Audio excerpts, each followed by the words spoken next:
My dear students, today I'm going to discuss on the topic ionization energy. So, my class is split into these parts. I'm just briefing the parts. The concept of ionization energy, why it is called ionization potential, whether it is called by name ionization enthalpy, and the importance and significance of ionization energy, and the significance or importance of ionization energy in periodic trends. And is it effective is a nuclear force of attraction or nuclear charge? And how can we use ionization energy to determine valency of an atom? Ra, which is the atomic radii, and how it affects the stability. And finally, ionization energy effect on lanthanide and actinide contraction. The third part is factors. What are the factors which affect ionization energy? And what is the importance of shielding effect or screening effect? And penetration effect, relativistic effect. And the third is anomalies. As this ionization energy is a normal trend or not, whether it observe some anomalies in the periodic list of elements.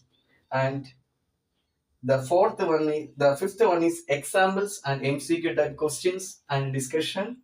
The, the last one is how we can find ionization energy. And here we are going to discuss on XPS, X-ray photoelectron spectroscopy, and photoelectron spectroscopy, especially UPS, ultraviolet photoelectron spectroscopy. XPS is also called by the name ESCA, electron spectroscopy for chemical analysis. So this is the part, and welcome to my class. So the first part of ionization energy is the concept. To understand the concept, we divide the name ionization first. What is ionization? It is the process by which an atom which gain electron or lose electrons to form an ion. The ion can be either positive or negative charge. So, in order to form an atom into an ion, we must supply some energy into that. But the atom must be in a ground state and as well as in its gaseous state. We will discuss it with the support of an example. Let us consider the element magnesium. So, in order to understand ionization energy, we must write the electronic configuration first. The electronic configuration of magnesium at atomic number 12 is 1s2, 2s2, 2p6 and 3s2. So, see the illustration. The middle is the nucleus and the first K shell where 2 electrons are there. That is the S subshell, 2 electrons. And the second L shell where total 8 electrons are there, and in 2 subshells S and P. The last one is the S orbital, third shell, that is M shell, and where the electrons are in the S orbital, right? So 2 electrons are there, 2 outermost electrons are there, right? So the outermost electron is also known as valence electron, or which are, those electrons are most loosely bound electrons. So we must supply some energy into the atom which is at its ground or neutral state in gaseous phase. Okay. So we are applying some energy into it. Say it is 738 kilojoule per mole. We are applying 738 kilojoule per mole into it.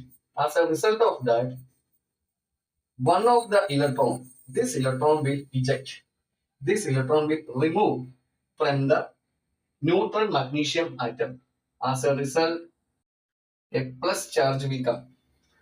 So this is called magnesium plus 1 ion.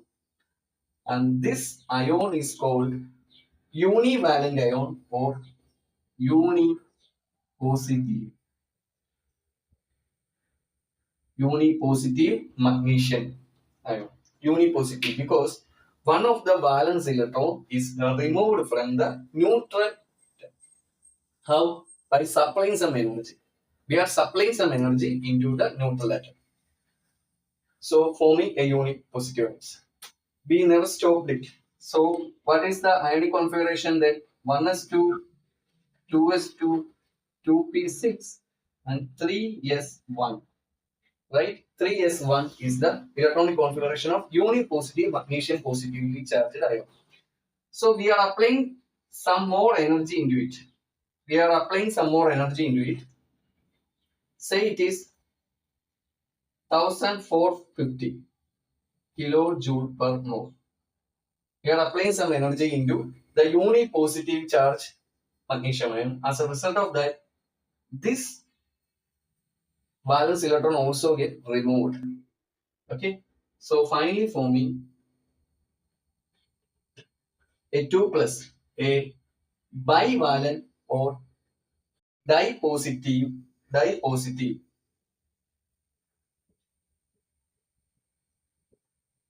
magnesium 2 plus 1s2, 2s2, 2p6 and 3s0. Okay. So we are again applying, we are again submitting some energy into it. 7730 kilojoule per mole. Right? As a result of that, what will going to happen? We are first applying 738 kilojoule per mole into the neutral magnesium, forming a Mg1 plus magnesium unipositive ion, and we are again applying 1450 kilojoule per mole into it, forming a Mg2 plus ion. We are again supplying 7730 kilojoule per mole energy into it, forming an Mg3 plus, that is tri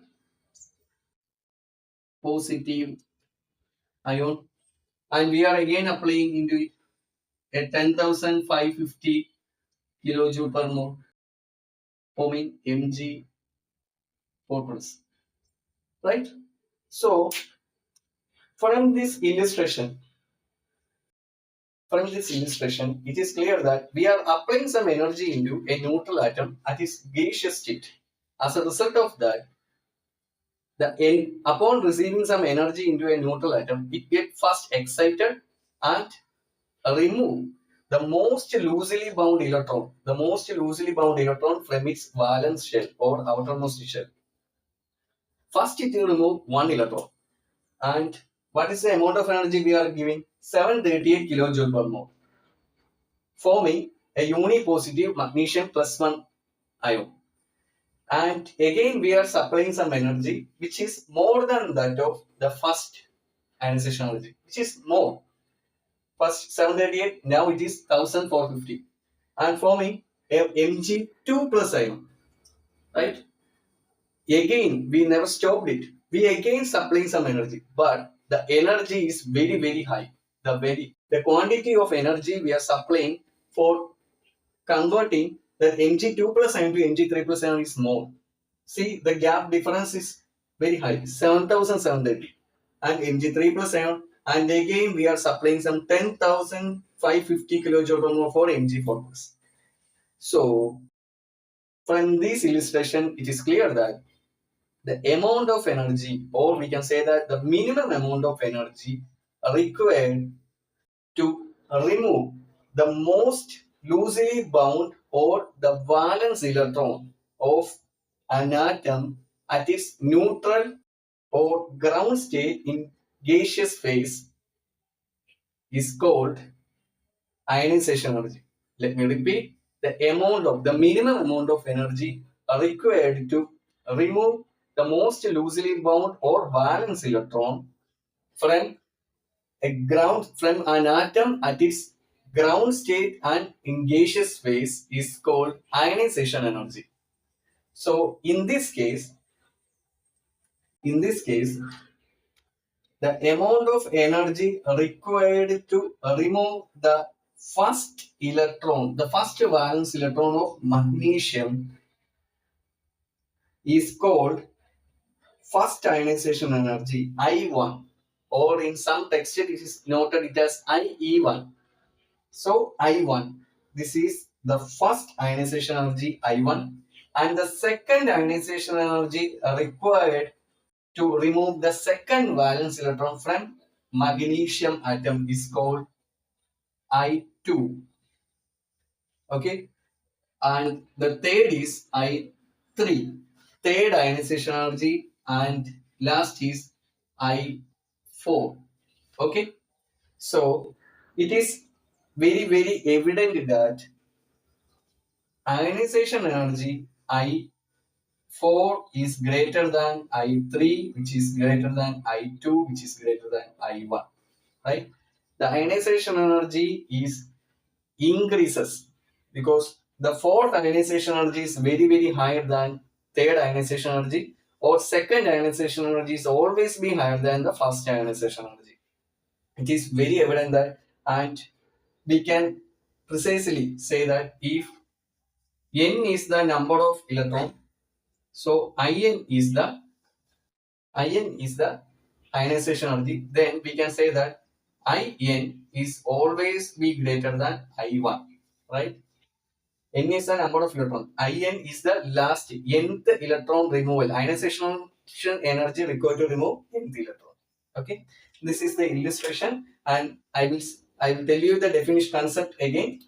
Ionization energy is the minimum amount of energy required to remove the most loosely bound electron or the valence electron from the ground state of an atom at its gaseous phase. Okay, so the first ionization energy is always less than that of the second, which in turn less than that of the third.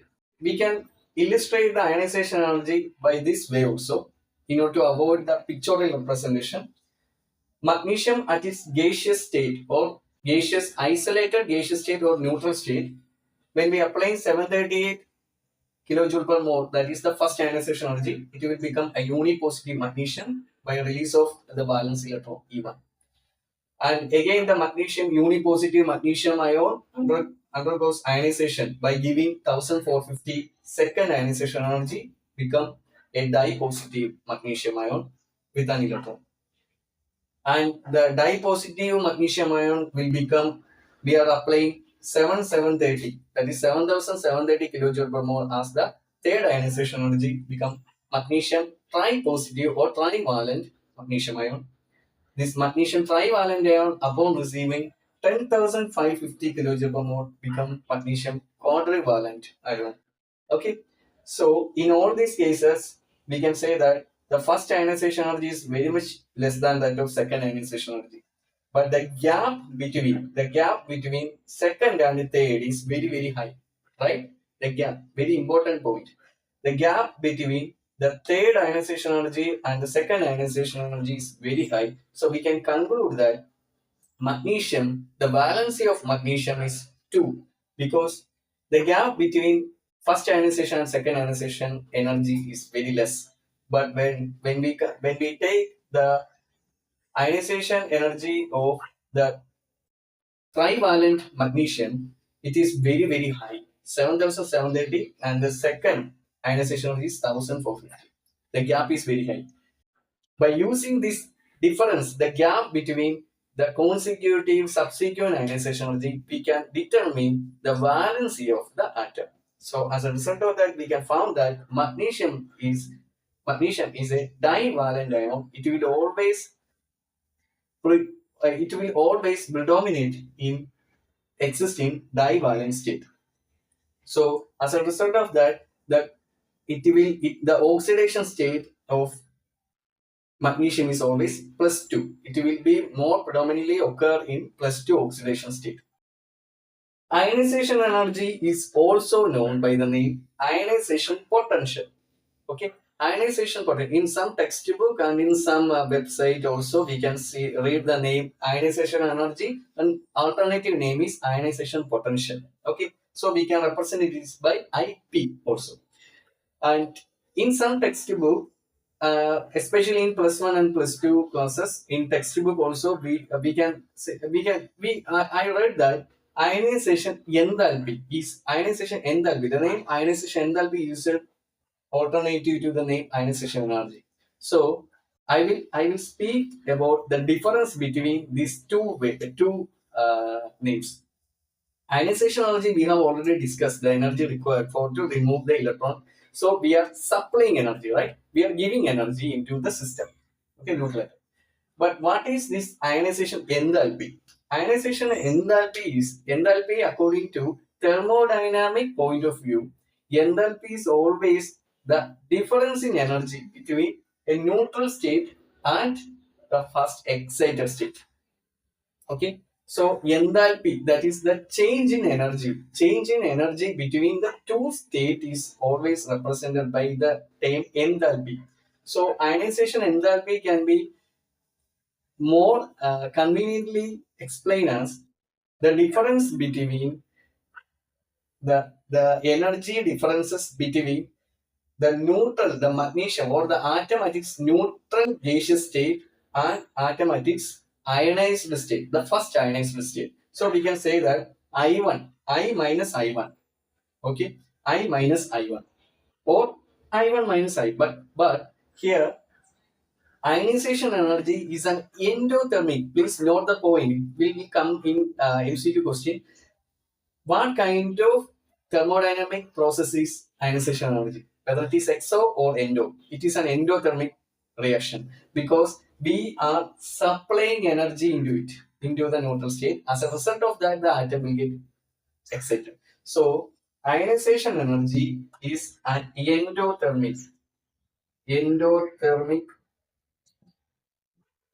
reaction. Ionization energy is an endothermic process. So, we can't call ionization energy and ionization enthalpy by common the similar name because enthalpy, ionization enthalpy is a different name. Is that because the difference between the energy levels of neutral state and the first ionized state is called ionization enthalpy, but we can call ionization energy as ionization potential. So there may be a query that why we consider neutral atom at its gaseous phase.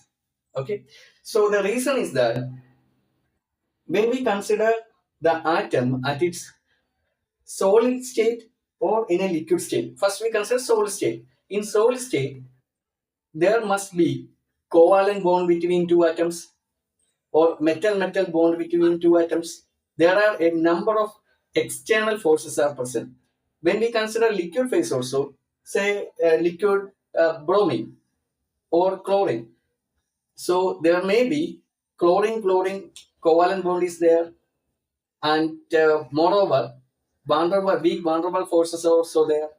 When a solution comes, there must be a chance of hydrogen bonds or solute. The force between the solute and the solvent also there. So as a result of that, due to these constraints, the energy required to excite the electron to remove the outermost electron from the atom at solid or liquid state will be more, and which does not give the exact value of ionization energy. Hence, we consider gaseous phase where there is no external forces which affect the neutral state or ground state of atom, and hence we can precisely or accurately find out the ionization energy required to remove the outermost electron. That's the reason why we consider gaseous state. Next part is the significance of ionization energy. We are going to discuss these cases here. The first is effective nuclear charge. Second is atomic radii. What is effect? Stability, valency. We have already crossed that case. Shielding or screening effect, penetration effect, and periodic trends. So we are going to discuss the effective nuclear charge first. What is effective nuclear charge? Is the nuclear charge is nothing but according to Coulomb's law. We all know that Coulomb's law. Coulomb's law of force of attraction. You all know that when a positive charge is there and a negative charge is there, this is the distance between. R is the distance. Say R is the distance. If this positive charge is, say it is a nucleus, so Z effective charge. Z is the charge of the nucleus, and this is a negative electron. Okay, the charge of electron is E. Say it is E. So when we consider a nucleus here and electron is here also two electrons, and here also two electrons is there. Okay, so this nucleus will have the distance between nucleus and the outermost electron. The outermost electron is called R. So this is the illustration. So what is the force of attraction will become? F is equal to F is the nuclear force of attraction. The nuclear force of attraction will become Z effective into E square. Right? E square is Z effective E. Z effective E is the charge of nucleus or positive charge, and E is the charge of divided by radial distance R square, and the force is proportional to this. So the proportion, we can say that K is the force constant.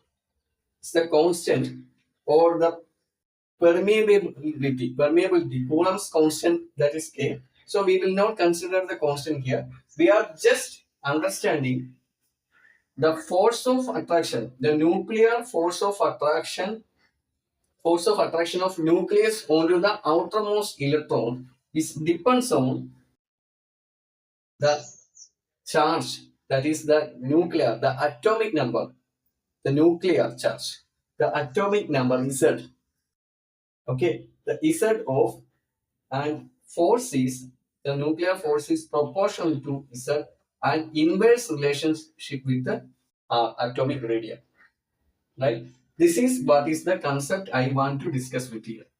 According to Coulomb's law, when two charges are separated by a distance r, the force of attraction will become F is proportional to Z d square divided by r square. So the force of attraction is always in inverse relationship with the distance and in direct relationship with the nuclear charge. Okay. So if the nuclear charge increases, force of attraction also increases. So what will happen if the nuclear charge increases? If the charge of the nucleus is high, say is very high, this outermost electron will pull down or shrink towards the nucleus, because it will feel or experiences the very high strong pulling effect from the nuclear charge. So the outermost electron will be pulled towards the nucleus. So as a result of that, atomic radius decreases. Right? If Z will become more, force of attraction will become more. As a result of that, and what will be going to radius, atomic radius decreases. Okay, atomic radius decreases. When this outermost or valence electron is more pulled towards, more attracted towards the nucleus, what will be happen to the ionization energy? So we have to give more energy. We have to give more energy to that particular atom to remove the valence electron. So if the nuclear charge, the relationship will be, if Z effective is more, ionization energy become less. So sorry. If Z effective is more,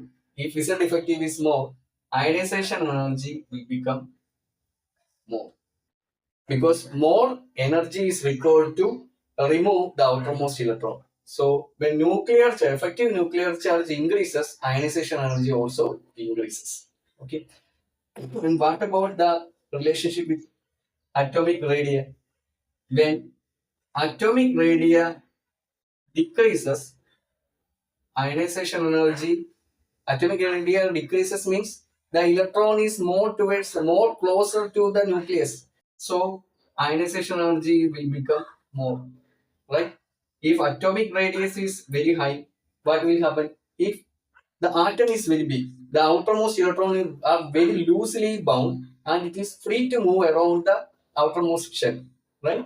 So ionization energy is very less because a very small amount of energy is required to remove the electron from its outermost shell.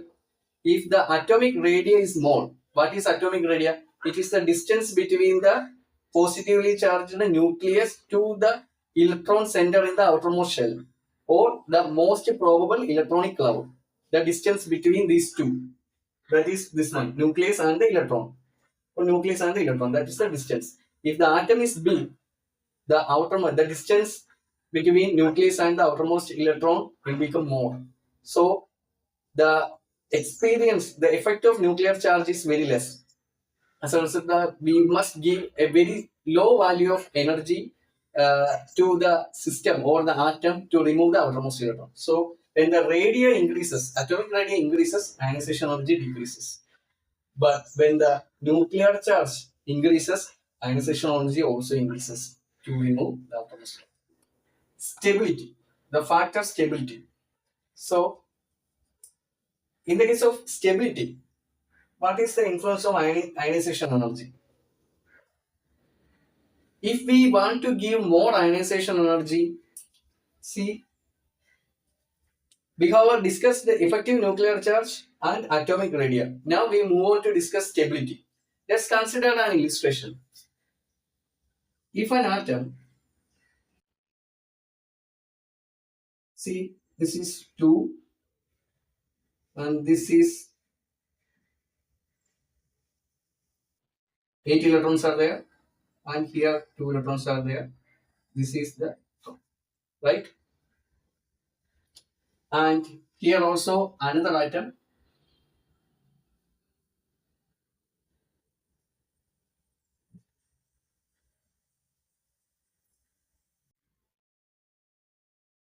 So this is another atom. Say this is magnesium and this is neo, right? This is neo. So it's already been.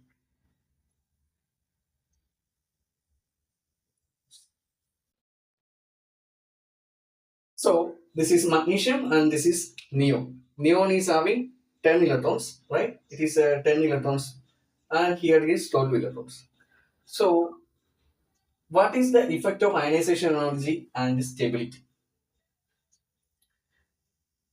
For removing this outermost electron from magnesium, the neutral state magnesium, is how much energy will be required? Is both are same?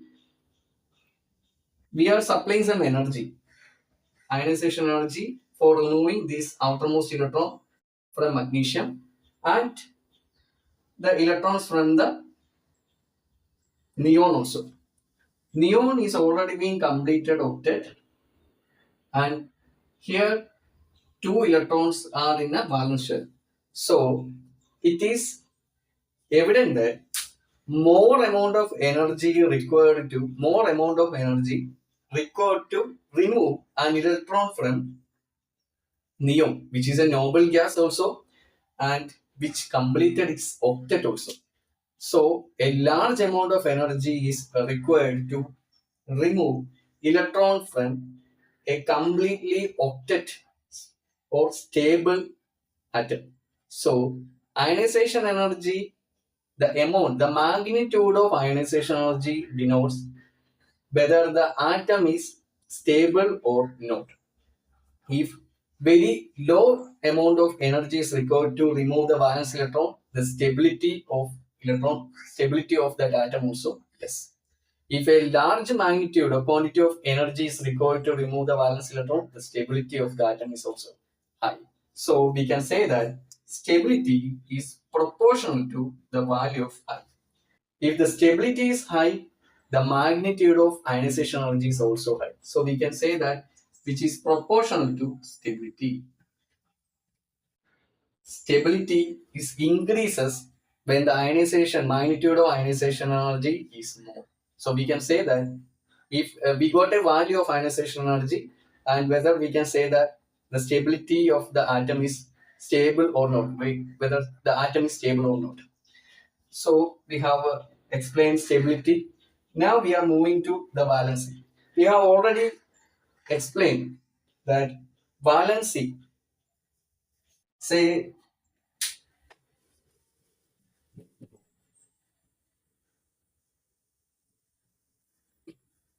we have already explained that the magnesium case, the I1, the first ionization energy is 738, second ionization energy is 1450, third is 7730, and fourth is 10,550, right? So in all cases, the gap between, we will consider the gap between subsequent or consecutive ionization energies. So we can see that the ionization energy of the first and second ionization energy gap is less, whereas the second and third, the third onwards, the ionization energy of magnesium, the third ionization energy of magnesium is very high, which means that the energy gap is very high, which means that magnesium is favored the second ionization energy, which means magnesium favor second valency. Magnesium favor valency of 2. So it will exist, it will prefer to exist in Mg plus 2 state. So we can find the valency of an atom using the value of ionization energy. We can find the valency of an atom using the value of ionization energy by determining the gap between the energy level gap between consecutive ionization energies. Okay, so we have explained valency. So one more thing, ionization energy can be if we determine the ionization energy, it is expressed. That is very important. Ionization energy is expressed in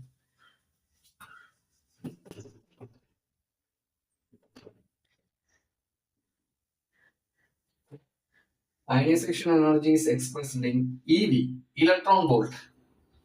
Okay, ionization energy is expressed in electron volt. That's the reason why we call ionization energy as ionization potential. So, or kilojoule per mole. Okay, the unit of ionization energy is electron volt or kilojoule per mole. 1 EV is equal to 96.48 kilojoule per mole. Okay, this you should remember. Electron volt and conversion. Sometimes in MCQ type questions, they will give in electron volt and they ask for the answer in kilojoule per mole. So we can convert it with this equation. 1 electron volt is equal to 96.48 kilojoule per mole. We can express ionization energy either in electron volt or kilojoule per mole. But electron volt conversion to kilojoule per mole, we have to multiply it by 96.48. The next is shielding or screening effect. What is shielding or screening effect? Shielding effect is nothing but in a nucleus, in an atom, nucleus is there, electrons are there, inner electrons are there, outermost valence electrons is also there. So the inner electrons shield like an umbrella, shield like an umbrella the outermost electrons from the force of attraction of nucleus. Let me explain with the support of a picture. See, this is an this is a nucleus, right? Nucleus. This is an inner electron. Okay. This is also inner electron.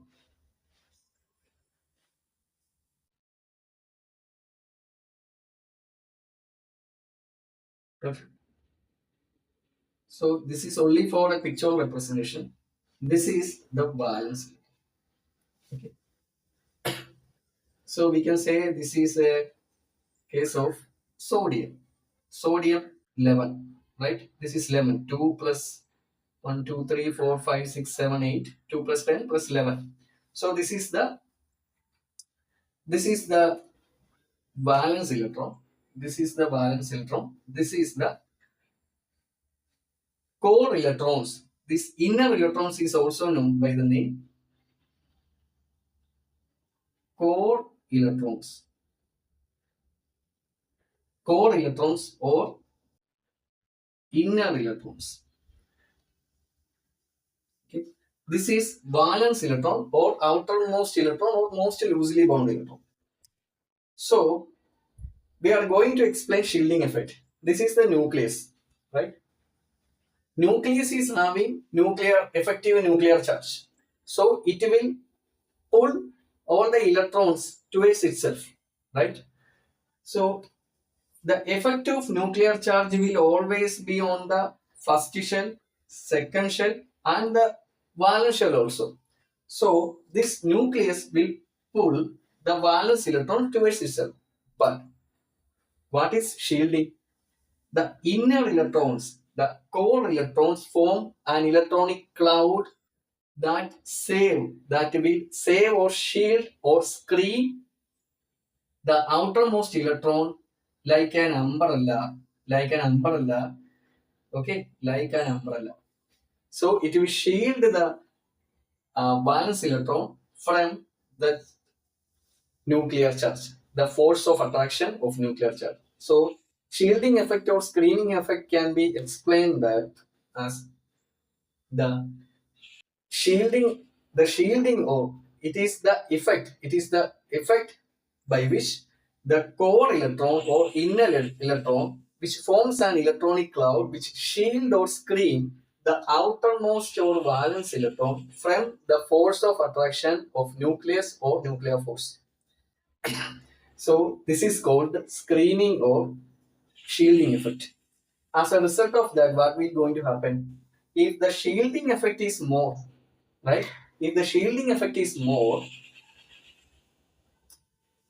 say it is as shielding effect SE, okay? If the shielding effect is more, the effective nuclear charge will be less, right? Because it will shield like an umbrella, the nuclear force of attraction will be decreases. So as a result of that, what will going to happen? Ionization energy, that the electron in the valence shell is very free to move around the shell, outermost shell. Ionization energy will be less, right? Ionization energy will be less. If the screening effect is more, ionization energy will be less. So we can say it as inversely proportional screening effect. Screening effect will have an inverse relationship with the ionization energy because screening effect will be increases. As a result of that, the outermost valence electron is more loosely bound, so we can easily remove it from the atom by providing a very low magnitude or small quantity of energy. Now we are going to discuss on penetration effect and its influence on ionization energy. Before moving to penetration effect, we will discuss on the shape of subshells. You all know that there are four subshells that we are always studying. S subshell, which is in a spherical shape, P subshell, which is in a dumbbell shape, and D subshell, which is in a flower-like or a double dumbbell shape. Four petals are there, and F subshell, which is a complicated dimensional dumbbell shape. Okay, so which is still researchers are going on to predict the exact to give an exact name of F subshell shape. So under these all these subshells, S subshell is very close to the nucleus. It's because of its symmetrical spherical shape with the nucleus at its center. So nucleus has a complete effect on the electrons revolving around the S electrons.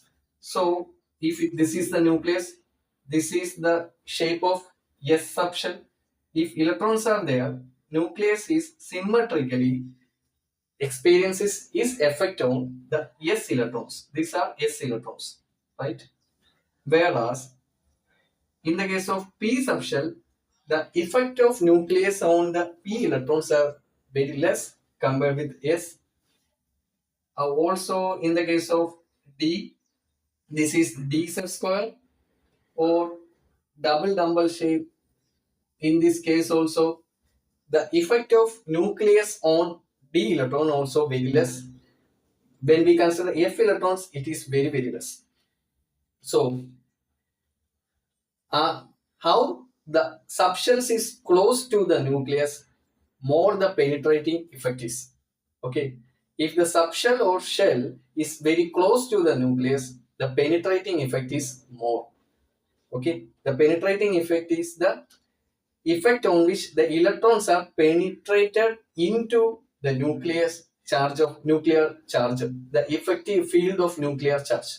The electrons which penetrate into the nuclear field, okay, the nuclear force of attraction, which is called penetration effect. In this case, S electron experiences more penetration effect than P, than D, than F. So S electrons are more close to nucleus. As a result of that, the penetration effect is more on S electrons. Hence, what will going to happen if we want to remove an electron from the S subshell?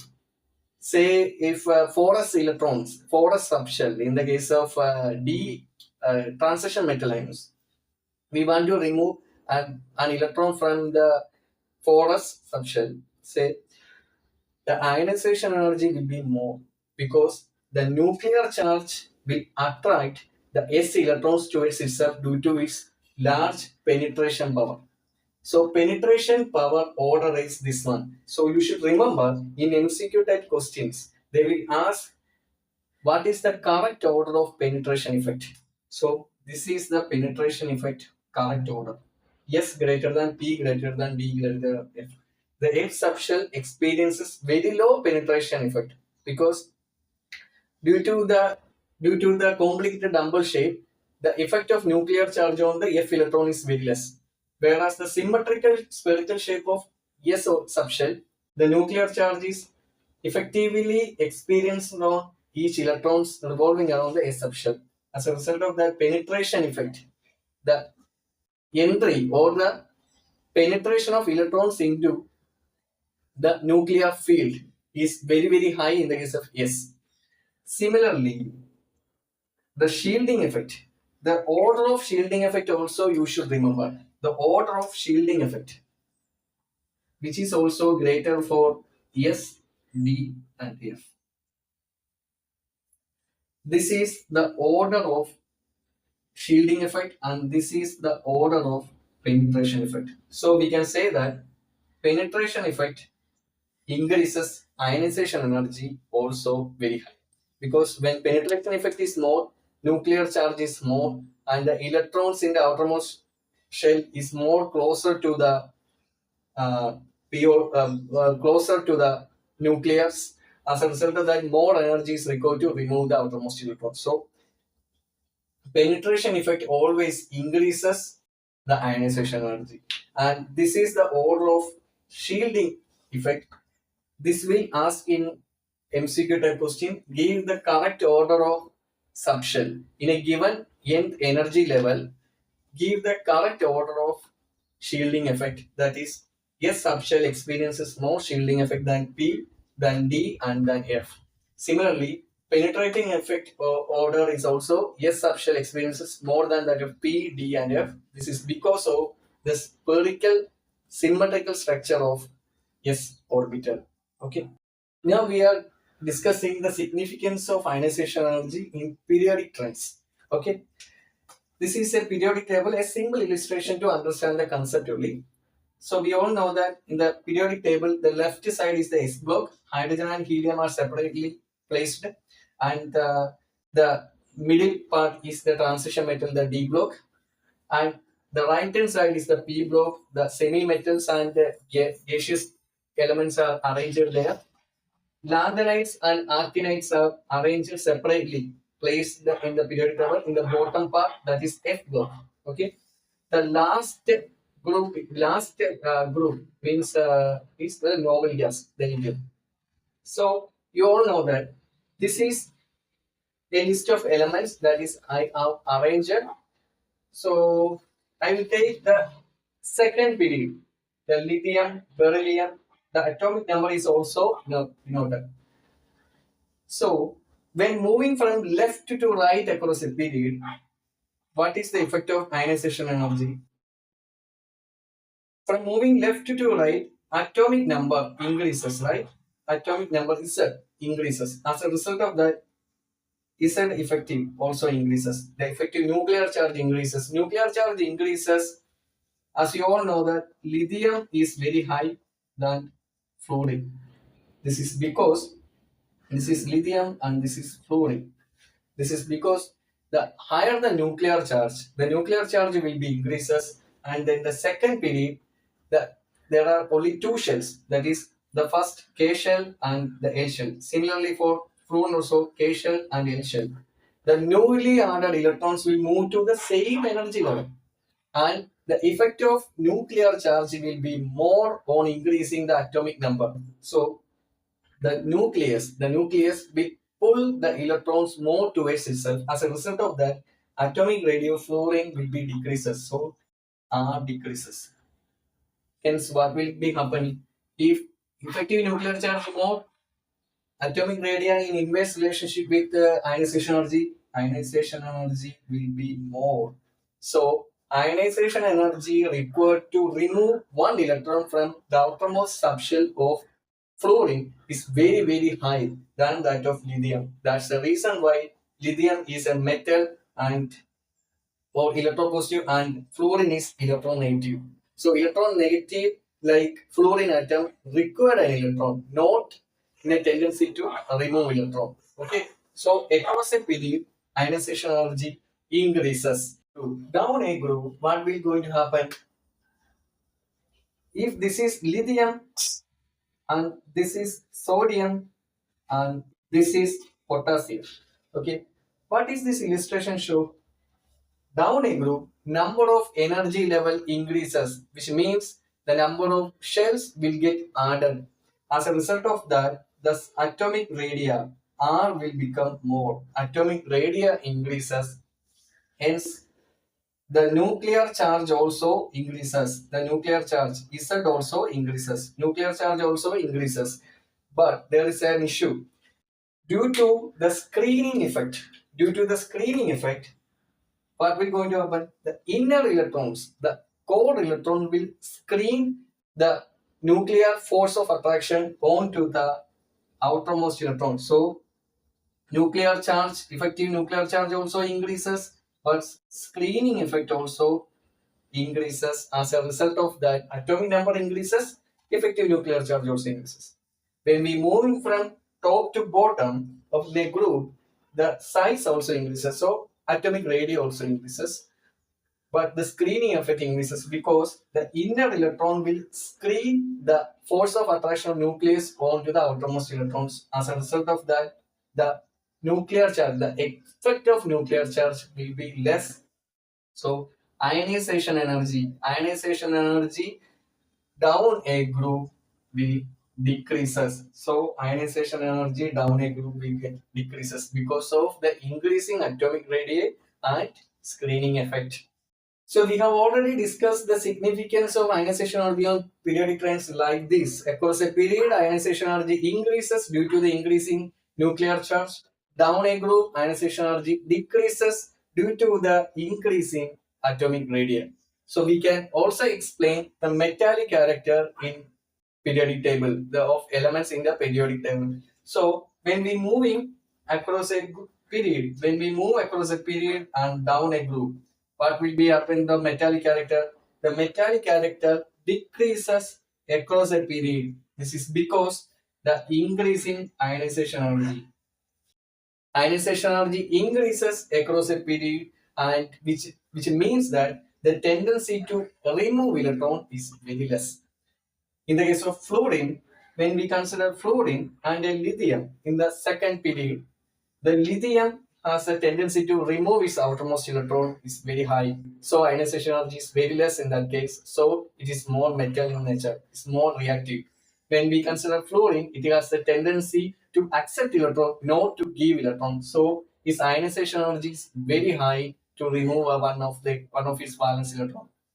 So metallic character decreases across a period. When we going down a group, what will happen?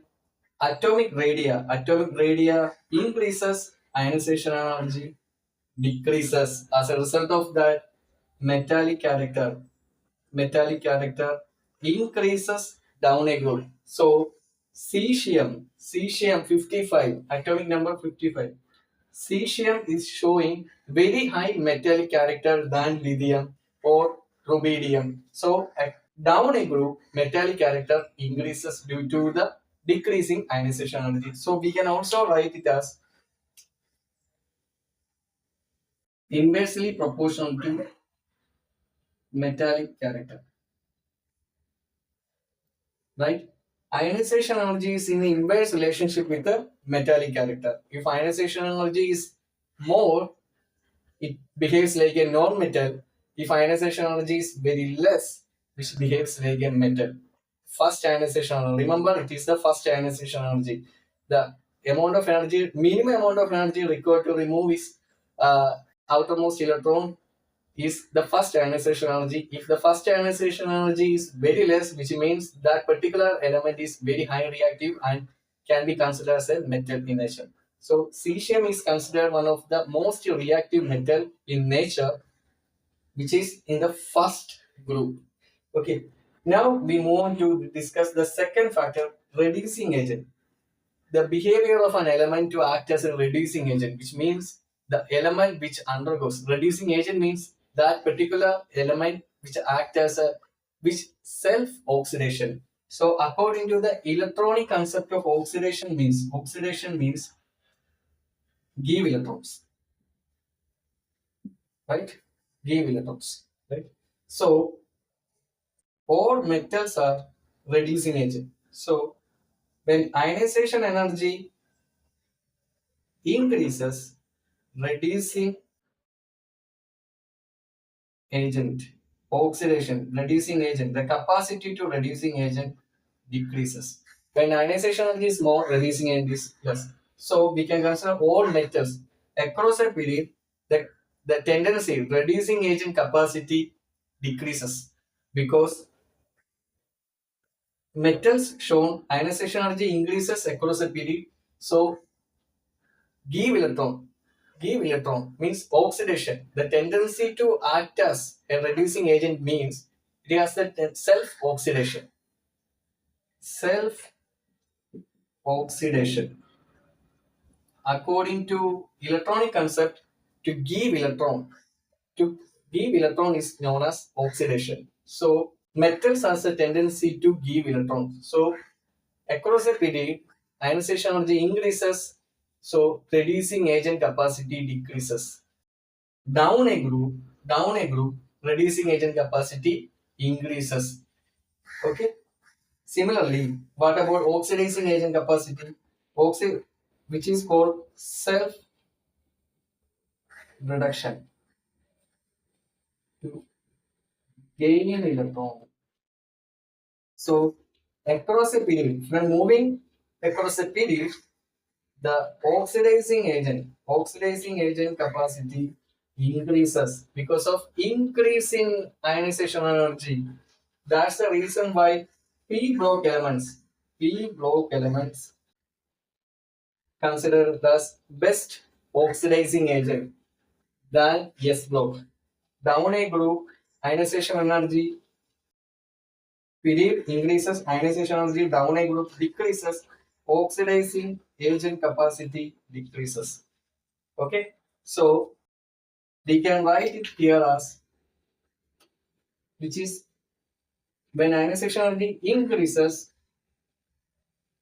oxidizing agent capacity to oxidizing agent increases, which is proportional capacity to reducing agent decreases. Okay, this is very important. So let me explain one more time.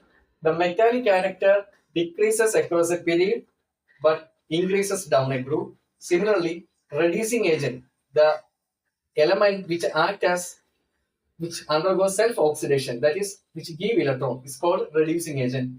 So element with give electron means it's a metal. So across a period, the reducing agent capacity decreases due to the increasing ionization energy. Down a group, reducing agent capacity increases.